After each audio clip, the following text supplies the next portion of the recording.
Assalamualaikum warahmatullahi wabarakatuh. Bismillahirrahmanirrahim. Alhamdulillahirabbil alamin. Wassalatu wassalamu ala asrofil anbiya'i wal mursalin Sayyidina wa habibina wa syafi'ina wa maulana Muhammadin wa alihi wa ashabihi ajma'in, amma ba'du. Saya ingin sampaikan kepada seluruh keluarga besar Nahdlatul Ulama, ya ayyuhan nahdawiyun, idza huyyitum bi tahiyyatin fahayyu bi ahsana minha aw rudduha. Insyaallah Nahdlatul Ulama juga tidak akan pernah jauh-jauh dari Insinyur Haji Joko Widodo. Kementerian Pertahanan menjadi sorotan pasca berencana memborong alat utama sistem senjata atau alutsista senilai 1.750 triliun rupiah yang pengadaannya dilakukan sampai tahun 2024. Selain itu, kementerian yang dipimpin Prabowo Subianto juga menuai kritikan setelah menunjuk PT Teknologi Militer Indonesia atau PT TMI yang belum berpengalaman untuk menangani pengadaan alutsista di tanah air. Saya informasikan supaya tahu semuanya bahwa Kementerian Pertahanan mendapatkan alokasi APBN terbesar sejak 2016 sampai sekarang. Hati-hati penggunaan mengenai ini. Tapi saya yakin Pak Menhan ini kalau urusan anggaran itu detail. Berkali-kali dengan saya hampir apa di luar kepala. Harus efisien, bersih, tidak boleh ada markup lagi, dan yang paling penting mendukung industri dalam negeri kita. Menteri Pertahanan Republik Indonesia Prabowo Subianto mengingatkan kepada jajaran Kementerian Pertahanan, TNI dan juga industri pertahanan agar tidak boleh lagi ada penggelembungan anggaran atau markup pengadaan alutsista. Menurut Menhan Prabowo Subianto, kegiatan penggelembungan anggaran sama saja dengan mencuri uang rakyat. Menteri Pertahanan Republik Indonesia Prabowo Subianto mengingatkan kepada jajaran Kementerian Pertahanan, TNI dan industri pertahanan agar tidak boleh ada lagi penggelembungan anggaran alias markup pengadaan alat utama sistem persenjataan atau alutsista. Hal ini diungkapkan Menhan Prabowo Subianto saat menghadiri acara seminar nasional tantangan TNI Angkatan Udara dalam perkembangan teknologi elektronika penerbangan di Gedung Puri Ardiagarini, Pangkalan Udara Lanut TNI Angkatan Udara, Halim Perdana Kusuma, Jakarta Timur. Menurut Menhan Prabowo Subianto, tidak boleh lagi ada praktek markup atau penggelembungan anggaran karena markup sama saja dengan mencuri uang rakyat, termasuk memanipulasi pengadaan suku cadang. Menhan Prabowo Subianto menegaskan apabila ditemukan ada oknum yang memarkup, maka orang itu pasti terus diburu. Dalam kesempatan itu, Menhan Prabowo Subianto menyampaikan pepatah dari Kekaisaran Ottoman. Pepatah itu berbunyi, tidak ada negara kuat tanpa tentara yang kuat, tidak ada tentara yang kuat tanpa uang, tidak ada uang tanpa perekonomian yang baik yaitu kemakmuran, tidak ada kemakmuran tanpa rakyat yang bahagia, tidak ada rakyat yang bahagia tanpa keadilan, dan tidak ada keadilan tanpa pemerintah yang bersih. Tapi kita harus menghilangkan praktek-praktek korupsi dan manipulasi di kalangan komunitas pertahanan dan kalangan Tentara Nasional Indonesia. Tidak boleh lagi praktek-praktek markup gila-gilaan. Markup adalah mencuri uang rakyat. Menteri Pertahanan Prabowo Subianto menyinggung budaya markup anggaran di industri pertahanan. Prabowo berharap kebiasaan ini harus dihilangkan jika industri pertahanan Indonesia ingin maju. Dalam kunjungannya ke hanggar helikopter PT Dirgantara Indonesia di Bandung, Menteri Pertahanan Prabowo Subianto menyampaikan grafik positif nilai kontrak industri pertahanan Indonesia yang naik hampir 500% dari 300 triliun rupiah menjadi 138,6 triliun rupiah. Namun, Menteri Pertahanan menyinggung budaya markup anggaran yang terjadi di industri pertahanan. Prabowo berharap kebiasaan markup anggaran harus dihilangkan jika industri pertahanan Indonesia ingin maju. Markup yang kelewatan luar biasa, budaya bohong dan budaya menipu harus kita hilangkan dari industri pertahanan kita. Menteri Pertahanan juga mengaku telah membeli alutsista dari luar negeri. Kedepan dia berharap Indonesia harus mampu memproduksi produk pertahanan dalam negeri melalui industri pertahanan. Bagi Prabowo, pertahanan Indonesia adalah hal vital yang dapat menentukan kedaulatan bangsa Indonesia. Menhan berharap pertahanan Indonesia mampu bangkit dan bersaing dengan industri pertahanan global. Sebut-sebut menunjuk PT Teknologi Militer Indonesia atau TMI sebagai perantara pengadaan alat utama sistem senjata Senjata atau Alutsista TNI dengan anggaran sekitar 1.760 triliun rupiah hingga 2024. 4 kader Partai Gerindra tercantum sebagai komisaris di akta perusahaan yang baru disahkan itu. PT Teknologi Militer Indonesia baru disahkan dan 4 kader Partai Gerindra tercantum sebagai komisaris di akta perusahaan. Jubir Menteri Pertahanan membantah keterkaitan Prabowo dengan perusahaan itu, bahkan dipastikan TMI tidak bergerak di bidang jual beli alutsista. Bagaimana nih tanggapan Pak Stanis melihat hal ini? Ya sebenarnya kan percakapan atau isu ini muncul, kan ada pernyataan dari salah satu pengamat yang menyebutkan ada mafia di dalam pengadaan alutsista. Lalu muncullah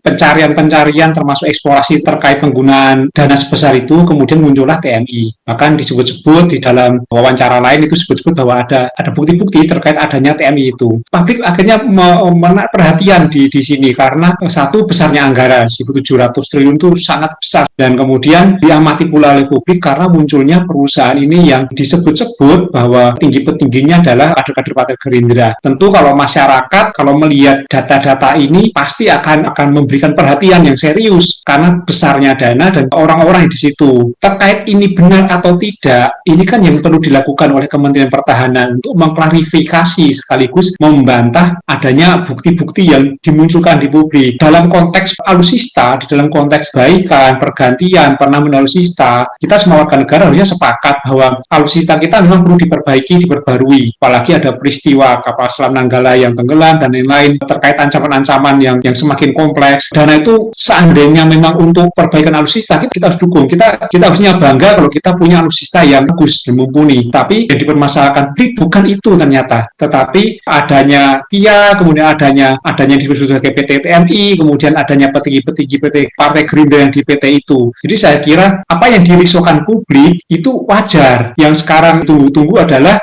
klarifikasi tetapi berbasiskan data dari Kementerian Pertahanan. Pak Stanis, Komisi 1 DPR menyayangkan ketidakhadiran Prabowo dalam rapat kerja, terutama karena DPR ingin meminta penjelasan Prabowo tentang rencana pembelian alutsista dengan anggaran yang besar ini. Menurut Pak Stanis nih ya, kenapa kira-kira Prabowo tidak hadir? Harusnya tetap hadir dong kalau memang tidak ada masalah ya. Ini justru yang disayangkan. Harusnya kalau misalnya tidak ada masalah di dalam pengadaan alutsista tersebut, kemudian memang pengadaan alutsista itu clear, tidak sesuai dengan prosedur yang berlaku, tidak ada isu-isu seperti yang disusahkan publik, didatangin saja, kemudian diberikan penjelasan gitu loh. Saya kira penjelasan seperti ini tidak cukup oleh Daniel Simanjuntak itu loh. Pak Daniel itu kan jubirnya lebih pada jubir Menteri Pertahanan, lebih pada jubirnya Pak Prabowo. Kalau misalnya penjelasan yang masuk akal tentu dari Menteri Pertahanan atau mungkin dari Diruhumasnya, Karuhumasnya. Ini penting karena itu kan juru bicara resmi dari struktur Kementerian Pertahanan itu loh. Nah, publik hingga sekarang tidak mendapatkan penjelasan atau counter dari isu-isu yang muncul selama ini gitu loh. Harusnya dijelaskan saja, kalau misalnya dipanggil oleh DPR, jelaskan di DPR. Ketika ada berita miring terkait isu itu di counter gitu loh. Tetapi secara resmi dengan data gitu loh. Ketika penjelasan tidak dilakukan atau diwakilkan orang lain, kemudian counter tidak dilakukan, maka isu-isu itu akan dianggap benar oleh publik. Ini yang menjadi keributan saat ini. Transparansi seperti apa yang harus dilakukan Prabowo dalam menggunakan anggaran tersebut, Pak, supaya tidak menimbulkan interpretasi macam-macam di tengah masyarakat? Ya, selama namanya jual beli, misalnya alutsista ini beli, apalagi jika konsepnya adalah bisnis to bisnis, pihak swasta dengan pihak swasta, itu pasti ada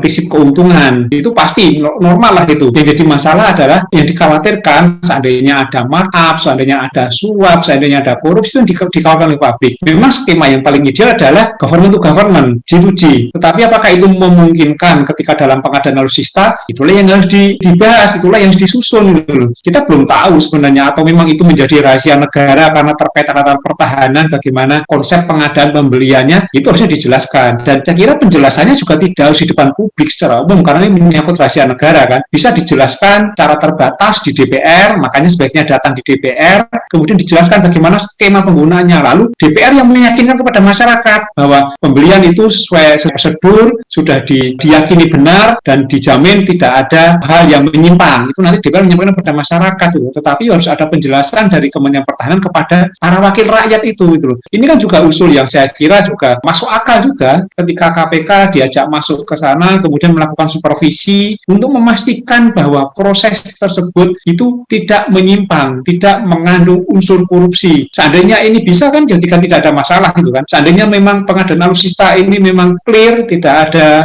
hal-hal yang menyimpang, saya kira mau diawasi oleh inspektorat, mau diawasi oleh BPK, mau diawasi oleh KPK, silakan saja kan. Yang penting unsur-unsur kerahasiaan, unsur-unsur rahasia negara dalam pengadaan tersebut dapat dijamin gitu. Makanya perlu misalnya KPK turun tangan ya, orangnya di profiling dulu, dipastikan bahwa yang memeriksa atau misalnya BPK yang memeriksa itu dipastikan tidak akan membocorkan rahasia. Ini kan penting. Mereka juga sudah ada fakta integritas pastikan untuk tidak membocorkan rahasia negara kan. Yang penting buatlah bahwa publik tidak curiga. Jubir Menteri Pertahanan bilang mafia alutsista gerah dengan Prabowo. Dan tadi Pak Stanis juga sempat menyinggung mafia alutsista. Yang dimaksud mafia ini siapa Pak? Apa yang dilakukan Pak Prabowo untuk menghentikan mafia alutsista? Saya tidak tahu siapa detailnya ya, karena saya memang tidak pernah jual beli di dalam, tidak ikut terlibat di dalam jual beli pertahanan. Tetapi ini kan sudah ramai di khalayak bahwa ada mafia alutsista. Sebaiknya memang untuk memastikan bahwa tidak ada mafia di dalam alutsista, konsepnya kan nanti bisa diubah menjadi G2G, government to government. Ketika konsepnya government to government, itu peluang itu akan menjadi tipis. Tapi selama konsepnya adalah business to business, B2B, potensi adanya mafia alutsista itu kan tetap ada. Nah, definisi mafia itu nanti kan tergantung orang yang menafsirkan ya. Tetapi ketika ada orang yang mengambil keuntungan besar di dalam pengadaan alutsista ini yang perlu diperiksa kembali itu loh. Apakah itu ada? Ya itu jual beli pasti ada kan, orang mengambil keuntungan. Tetapi itu bisa diperkecil resikonya ketika proses jual beli itu dibuat lebih ketat lagi, dibuat misalnya bisnis government to government, kemudian dibuat lagi adanya pengawasan misalnya dari pihak-pihak yang sudah teruji tanpa khawatir adanya pembocoran rahasia negara. Nah, terkait memang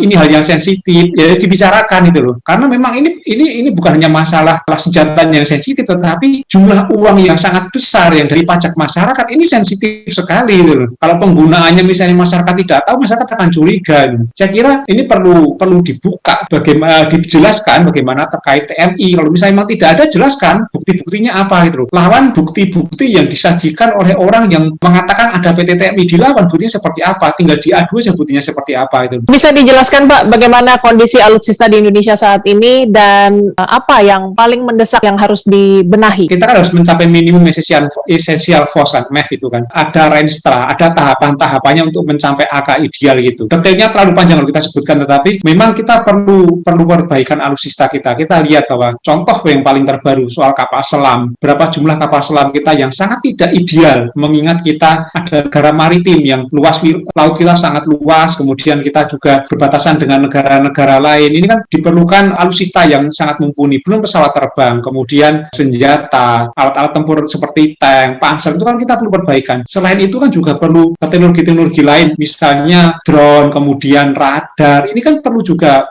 perbaikan gitu loh. Walaupun konsep ke depan itu perang pasti tidak akan perang terbuka lagi, pasti akan perang penggunaan teknologi, termasuk penyiapan sumber daya manusia. Ini juga sangat penting. Jadi perbaikan alutsista, kemudian penambahan alutsista, ini memang kita harus kejar. Dibandingkan negara lain kita tuh tertinggal, dibandingkan dengan luas wilayah sama jumlah penduduk, bisa kita dibandingkan dengan Singapura, kita tertinggal itu. Sebenarnya tidak masalah dengan angka 1.700 triliun untuk perbaikan alutsista, kita masih dukung bahwa negara kita punya alutsista yang lebih bagus, itu kita harus mendukung itu. Yang diramaikan kan bagaimana pengadaannya, bagaimana menghindari adanya mafia atau untuk kepentingan kelompok-kelompok tertentu, dan itu harus dijelaskan kepada publik. Bagaimana Pak Stanis melihat kinerja Prabowo Subianto sebagai Menteri Pertahanan, Pak? Ya memang banyak gebrakan, beliau berikan banyak gebrakan. Walaupun ini harus dilihatlah hasilnya, seperti ketika ada masalah lumbung pangan, misalnya ada daerah pangan itu kan, food estate itu, kemudian ada Komcat, komponen cadangan yang saat ini sudah dalam proses pendaftaran. Walaupun kebijakan-kebijakan di bidang pertahanan itu pasti kontroversial, pasti akan ada pihak yang menentang, dihubung-hubungkan dengan urusan HAM. Tetapi jika itu mengarah kepada eksistensi NKRI, pentingnya misalnya strategi-strategi tersebut untuk kedaulatan negara, kita harus mendukung itu. Sebenarnya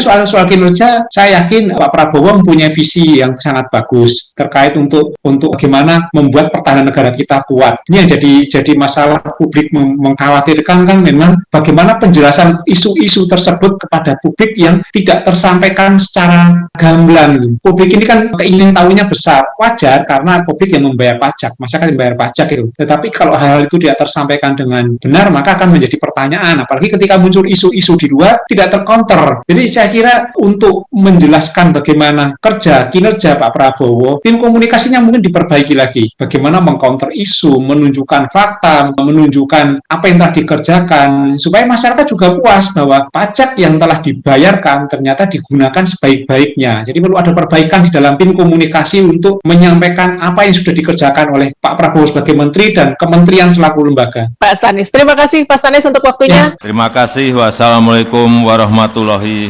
wabarakatuh.